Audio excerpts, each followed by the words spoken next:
tal? Sigue con nosotros en Revolución, Ciencia para Todos. Hoy estamos aquí en los jardines de la UAC y nos acompaña el doctor Juan Malda Barrera. ¿Cómo estás, Juan? Cintia, ¿qué tal? ¿Qué tal? Muy bien, pues el doctor Juan Malda es biólogo por la Universidad Autónoma Metropolitana. Estudió la maestría en filosofía en la Universidad Autónoma de Querétaro y también el doctorado en filosofía en el CIDEM en el estado de Morelos. Muy bien, pues comencemos con lo básico. Sabemos que tu línea de investigación es la evolución. ¿Te puede recordar a nuestro público qué es la evolución? Bien, la evolución es un proceso que tiene que ver con el modo en que la vida cambia a lo largo del tiempo. Es como si fuera un ejemplo de la dinámica, pero de la vida. No es la dinámica de los cuerpos físicos, como podría ser la caída de una piedra, el movimiento de un objeto, sino es la vida a través del tiempo. Y el problema con la evolución biológica, si la comparamos con la motilidad de los objetos físicos, es que el ritmo de la evolución biológica abarca millones de años. Eso hace que sea mucho más difícil de entender y de analizar que, por ejemplo, la caída de un cuerpo. Muy bien, pues platícanos a grandes rasgos cómo ha evolucionado la vida en nuestro maravilloso planeta Tierra. Bueno, la vida en la Tierra lleva una historia muy larga y es un buen ejemplo de ver por qué los procesos biológicos tienen un ritmo que difícilmente podríamos apreciar nosotros. La vida se ha desplegado a lo largo de alrededor de 4.500 millones de años de historia. Y en esos 4.500 millones de años de historia, apenas la vida se parece a la que conocemos en los últimos 500 millones de años.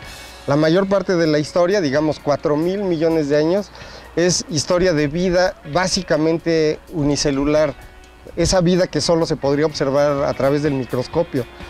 Entonces, la historia de la vida en la Tierra es una historia de una progresiva complejidad de los procesos bioquímicos y también es una historia de cómo los linajes, es decir, las cadenas de ancestro-descendientes, han ido diversificándose a lo largo de millones de años de historia.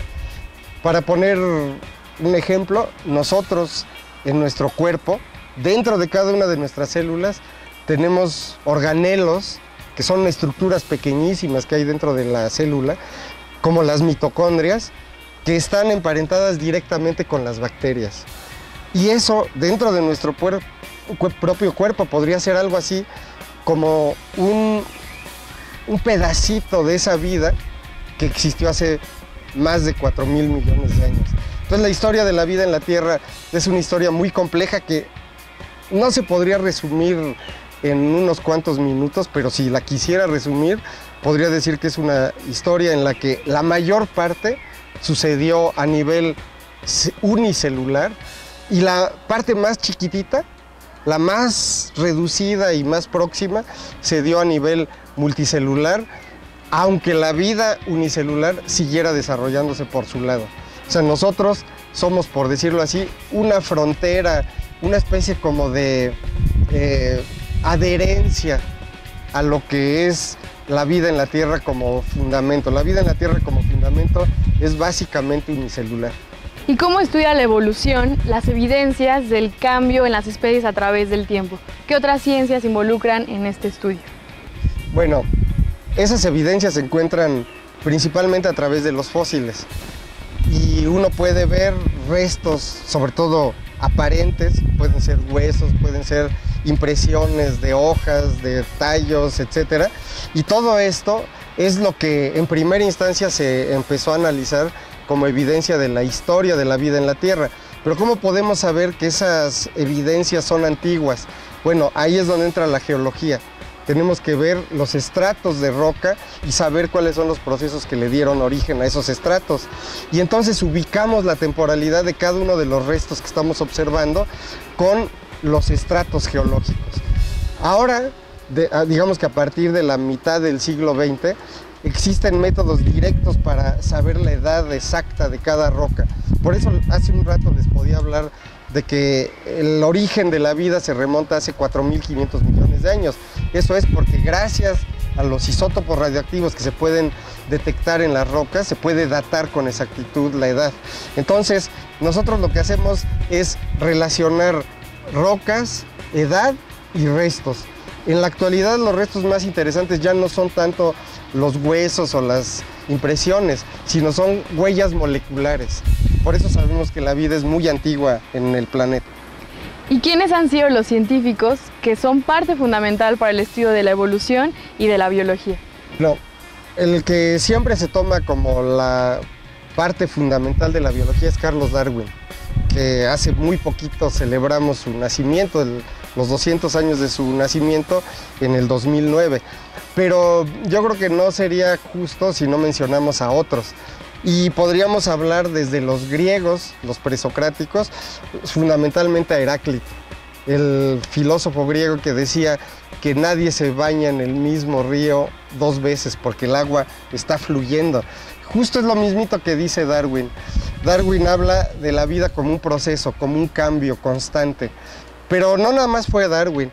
Antes de Darwin estuvo Lamarck, y en el entorno darwiniano hay otros personajes. Uno de los que menos se menciona y que fue tan importante en su momento como Darwin es Wallace. Él llegó a la misma teoría que Darwin, mientras que Darwin era ya un hombre maduro. Wallace era un joven, muy joven, y llegó a la misma teoría que Darwin en cuestión de semanas. O sea que hay que decir que Darwin fue otro de los fundamentales para entender la evolución. Pero si queremos continuar, tendríamos que hablar de otros personajes. Por ejemplo, el filósofo Goethe, que es más conocido también en la literatura por el Fausto o por las desventuras del joven Werther. Bueno, él escribió un libro que se llama Morfología Teórica, que justo enfoca el problema fundamental de la biología, que es el cambio de las formas.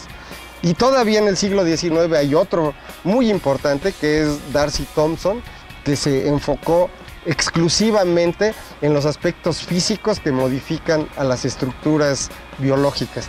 Entonces yo creo que si nada más hablamos de los precursores, aunque me quede corto, estos son yo creo que algunos de los más importantes.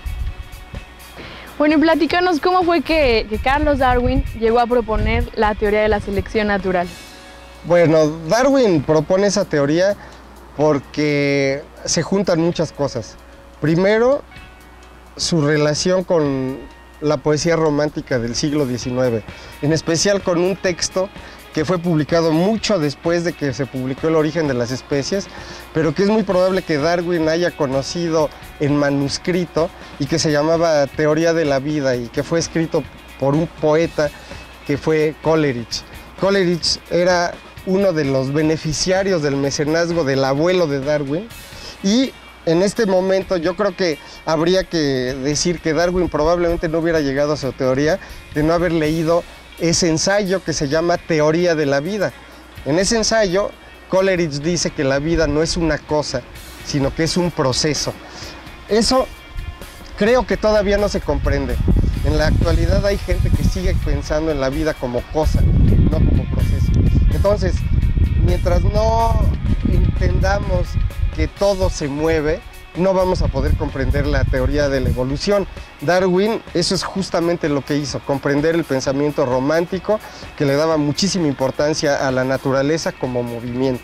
¿Y cómo Darwin sigue influyendo en las teorías evolutivas actuales y en el estudio de la evolución y de la vida? Bueno, en la actualidad yo creo que Darwin sigue siendo muy importante, y no tanto por su teoría de la selección natural. O sea, todo el mundo dice que la aportación mayor de Darwin fue la teoría de la selección natural. En verdad, en nuestros días, lo más importante de la aportación darwiniana es su teoría de las interacciones biológicas. En El origen de las especies, en el tercer capítulo, que es cuando justamente habla de la selección natural y de la supervivencia del más apto, Darwin enfatiza muchísimo que esos dos términos los usa de manera metafórica, y además dice que él no está diciendo que lo único que implica interacciones biológicas sea la competencia, sino que es muy importante y fundamental la cooperación. El problema es que él considera que es mucho más difícil estudiar desde el punto de vista empírico a la cooperación entre las especies que a la competencia, y por esa razón se da la tarea de estudiar solo la competencia. Eso es algo que no entendieron los seguidores de Darwin y que tuvieron que pasar 200 años, bueno, no 200, ¿verdad? Estoy exagerando, pero como unos 150 años, eso sí, para que los actuales biólogos reconsideren lo que el propio Darwin decía. Y ahora podemos ver que buena parte de los análisis más profundos de la teoría evolutiva se enfocan en lo que se llama interacciones positivas, es decir, en esas interacciones que involucran a la cooperación y no a la competencia. Para decirlo como en síntesis, podríamos decir que todas las nociones de competencia están, en el mejor de los casos, pasadas de moda y en el peor de los casos, totalmente equivocadas. ¿Nos puedes dar un ejemplo de evolución que cualquiera pueda percibir o constatar en este periodo de la vida humana? Sí, los fenómenos de evolución a corto plazo son precisamente los que conocemos mejor y son en los que se aplica de manera más fácil la teoría darwiniana. Hace un momento hablaba de la competencia versus la cooperación. Bueno, lo que hemos aprendido a comprender mejor son los fenómenos de competencia y esos se dan a muy corto plazo. Un ejemplo de los fenómenos de competencia a corto plazo, se da en el caso de las interacciones entre los vectores que generan enfermedades y aquellos que son enfermados por esos vectores. Entonces, por ejemplo, un caso en el que se demuestra la evolución a corto plazo y que por eso a mí me extraña mucho que haya todavía gente que dice que la evolución no existe, es el caso del control de enfermedades. Las enfermedades se controlan a través de una serie de mecanismos que tienen que ver con la selección natural. Por ejemplo, el modo en que las poblaciones bacterianas son controladas cuando están haciendo algún tipo de infección es a través precisamente de fenómenos selectivos. Se matan a las bacterias que están enfermando y muchas de estas bacterias que a veces logran sobrevivir a la acción de los antibióticos son las que hacen que las enfermedades no puedan terminarse. O sea, las enfermedades continúan porque hay un proceso de selección en donde sobreviven a corto plazo aquellas bacterias que logran evadir el efecto, por ejemplo, de un antibiótico. Por eso es sorprendente cuando alguien dice que la evolución es una simple teoría, entre comillas, como diciendo que la teoría no es algo válido. Bueno, hay que decir que la ciencia solo se basa en teorías y que si algo le da fuerza a las certezas en las que se mueve el mundo contemporáneo son justo las teorías. Entonces, si nosotros tuviéramos una teoría falsa en torno a la evolución, simple y llanamente no podríamos comer lo que comemos, ni podríamos vivir sin las enfermedades como ahora lo hacemos. Ahora platícanos, ¿cómo fue que surgió tu interés por la ciencia? ¿Alguna experiencia que has tenido desde niño? ¿Cómo te acercaste cómo decidiste ser científico? Sí, bueno, eso que preguntas del gusto por la ciencia, yo creo que tiene como dos etapas. Desde que yo era niño, como yo nací en la Ciudad de México, entonces nací justamente en la ausencia de estímulos naturales. Es decir, todo lo que me rodeaba era cemento y casas. Entonces, yo creo que por una carencia me fascinaba la naturaleza. A veces era hasta un poco triste y patético, porque ir a Chapultepec para mí era fascinante porque veía árboles y animales que en mi vida había visto, ¿verdad?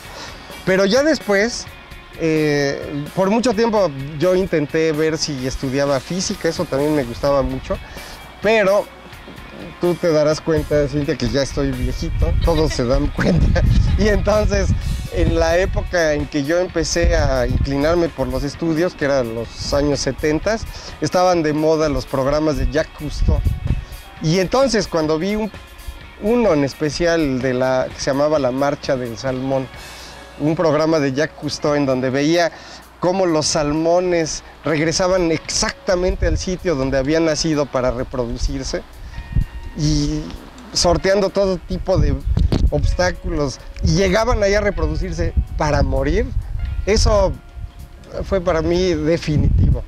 Entonces ya no tenía nada que pensar, dije, tengo que estudiar biología, pero muy en especial hidrobiología. Ya después, cuando descubrí que me mareaba en los barcos, tuve que cambiar y me metí a biología y no me arrepiento.